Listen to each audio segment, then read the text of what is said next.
Good morning student. आज हम करेंगे चैप्टर नंबर 8 जर्नल एंट्री, जिसकी इलस्ट्रेशन 1 करेंगे सबसे पहले। और ये जो जर्नल एंट्री बेस्ड होती हैं, वो जो मैंने आपको रूल लिखवाए थे, रियल, पर्सनल, नॉमिनल, उन पर बेस्ड होती है।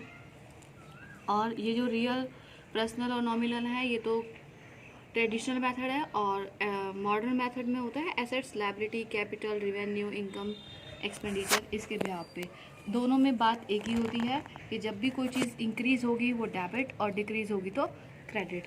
तो जैसे सबसे पहले अब इसमें ट्रांजैक्शन में कह रहा है, इलस्ट्रेशन 1 है, वो कह रहा है 1 January Siyaram and son started business with cash. यानी कि जनवरी 1 एंट्री। ये बेटा जो ऊपर मैंने बनाया, ये फॉर्मेट होता है जर्नल एंट्री को करने का। सबसे पहले डेट का कॉलम होता है, फिर पर्टिकुलर्स होते हैं। पर्टिकुलर्स मतलब जो भी ट्रांजैक्शन होती है वो लिखनी पड़ती है। लेज़र फोलियो, लेज़र फोलियो क्या होता है कि जब हम इन ट्रांजैक्शन को लिखते हैं, जिस लेज़र के अंदर, जिस खाते के अंदर, उस फोलियो का नंबर। क्योंकि जैसे बेटा आप कभी काम करते हो, कॉपी में इंडेक्स बना देते हो ना आगे कि ये वाला लेसन इस पेज पर है, तो इस तरीके से ये लेज़र फोलियो यानी पेज बताने का काम करता है कि लेज़र में किस पेज पर हमारी ये एंट्री है। यहाँ पर आता है डेबिट अमाउंट और यहाँ पर आता है क्रेडिट अमाउंट। ठीक है, तो देखो सबसे पहले वो कह रहा है कि बिजनेस स्टार्ट किया कैश। तो बिजनेस जब स्टार्ट किया, हमारे पास पैसा आया, तो क्या करेंगे, कैश अकाउंट डेबिट। और टू कैपिटल, क्योंकि जब बिजनेस में सबसे पहला लगाया जाता है पैसा, उसको क्या बोलते हैं, कैपिटल बोलते हैं। कितने से लगाई, 50,000 से, तो यहाँ पर आएगा 50,000। सिर्फ बेटा ये लेजर फोलियो का कॉलम बनाया जाता है, इसमें कोई भी ट्रांजैक्शन नहीं लिखी जाती। और सबसे पहले एक चीज़ ध्यान रखना कि जब भी एंट्री करोगे तो जो कैश होता है, जो पहली एंट्री होती है, उसके साथ डेबिट लिखना जरूरी होता है। और जो सेकंड एंट्री, जब हम सेकंड 2 वाली लिखते हैं, उसमें यहाँ पर आपको थोड़ा सा गैप देना है। इसका मतलब कि ये क्रेडिट है, तो इसकी जो उसके बाद हम क्या लिखते हैं, इसकी एक नरेशन लिखनी होती है। नरेशन में क्या लिखोगे, being cash bot into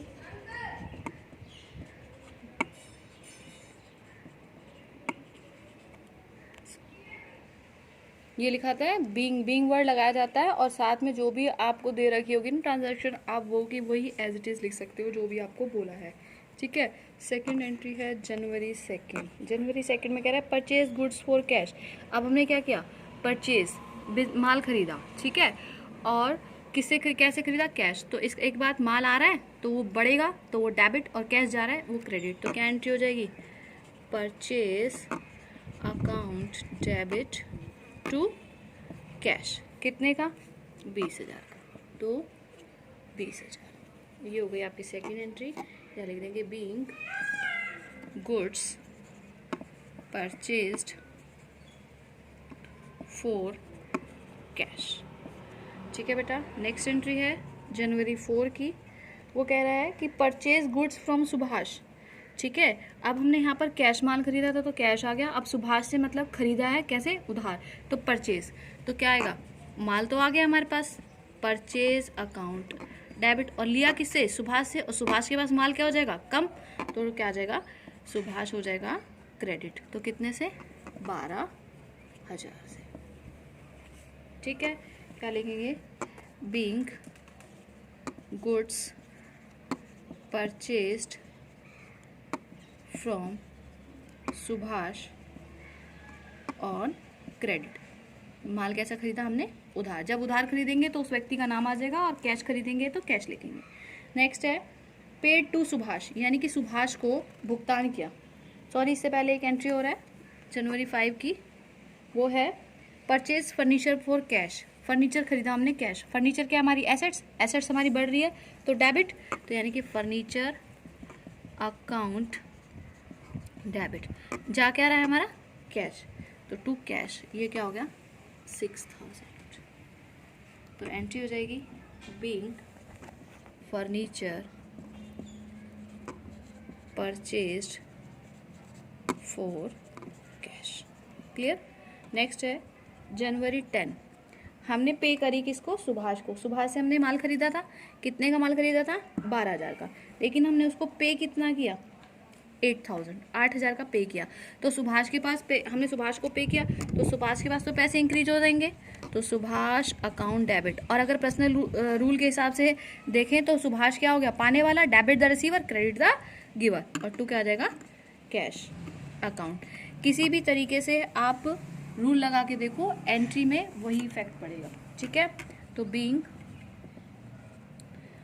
cash paid to Subhash. ठीक है, नेक्स्ट एंट्री है purchase goods from Ravi for cash. बेटा अब यहाँ पर नाम भी बताया कि परचेज हमने किया रवि से और कैश किया। जब नाम भी बता रखा और कैश पेमेंट करियो ना तो कैश ही लिखते हैं, नाम नहीं लिखते। लेकिन अगर उधार होती है तो नाम लिखते हैं। तो यहाँ पर आएगा जनवरी 16 में purchase account debit to cash. ठीक है, कितने का खरीदा? 7,500। डेबिट वाली आइटम को इस साइड, क्रेडिट वाली आइटम को इस साइड। ठीक है, यहाँ पर लिख देंगे बीइंग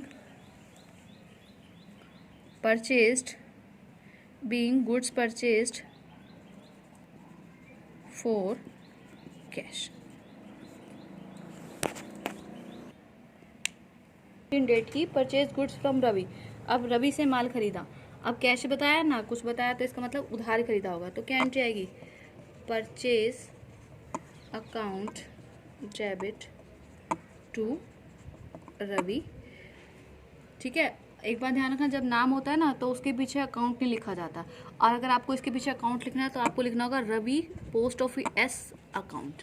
ठीक है, 5,000 5,000 का। Same being goods purchase from Ravi on credit. बेटा ये नरेशन लिखनी अनिवार्य होती है। ठीक है, एक दो इलस्ट्रेशन में मैं लिख के बताऊंगी, उसके बाद सिर्फ मैं एंट्री करूंगी, नरेशन आप स्वयं लिखेंगे। नेक्स्ट है जनवरी 20 की एंट्री। वो कहता है bought machinery for cash. Machinery खरीदी कैश, तो मशीनरी हमारे पास आई मशीनरी अकाउंट डेबिट। और दूसरा एसेट हमारी इंक्रीज हो रही है, जब एसेट इंक्रीज होती है तो क्या होता है? डेबिट। और कैश भी क्या है हमारी? एसेट्स है, वो हमारी जा रही है, तो वो क्या हो जाएगी? क्रेडिट। कितने की? 8,000। एंट्री क्या लिख देंगे? Being machinery purchased for cash. And last entry है जनवरी 27 रेंट पेड। पेड किया रेंट। रेंट क्या है हमारा? एक्सपेंसेस।